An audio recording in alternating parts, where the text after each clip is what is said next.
So the site is right behind this fence here, and the lot itself is pretty run down. There's piles of debris, an abandoned building at the far end, and it's surrounded by industrial businesses and pretty far from any inner city services. So it's not clear why exactly this location was chosen, but pretty soon 200 homeless people will be living here.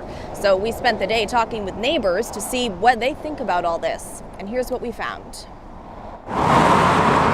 It can be easy to overlook the industrial lots lining North Portland Road, but not for Luis Hernandez. This is a power steering box. It's where Luis spends most days, working in his truck repair shop. And we like to be here because we got everything close to the Columbia Boulevard. Soon he'll have new neighbors. The city has picked this abandoned lot next door for its second temporary alternative shelter site.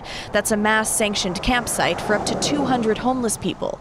Luis had no idea. We don't know anything about it. Well, I just read about it this morning. This man didn't want to be identified on camera, but lives about a mile away. There should be community discussions.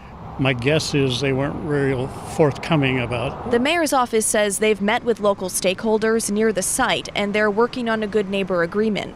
However, the local neighborhood association says they're not going to work with the city on that agreement since they don't believe it will influence the city's plans. Well, I consider myself a neighbor, and no one come to me and let us know. Portland's Bureau of Environmental Services owns the lot, which is far from inner city services and looks as if it's seen better days. Luis fears once homeless people move in, his business will be a target. Sometimes the gate they don't work good, so obviously not very comfortable about this because we have a lot of stuff in here, a lot of equipment. It's not a problem being there, but what about our stuff? What about ourselves, our safety? Now, we're told the site off North Portland Road will primarily be for people living in RVs and campers, like those living here off Northeast 33rd Drive, which is about 7 miles away from the site. It's a great idea. I mean, people don't lose their, possessions or their vehicles. Mark has lived along this stretch for 2 years. So if you had the option to move your RV into this site, would you? Yeah, I would for more stabilization, yes. The site will also have pods and tents. The California-based group Urban Alchemy will run it and connect people with permanent housing along with other services. If they don't manage it well enough, there's going to be problems.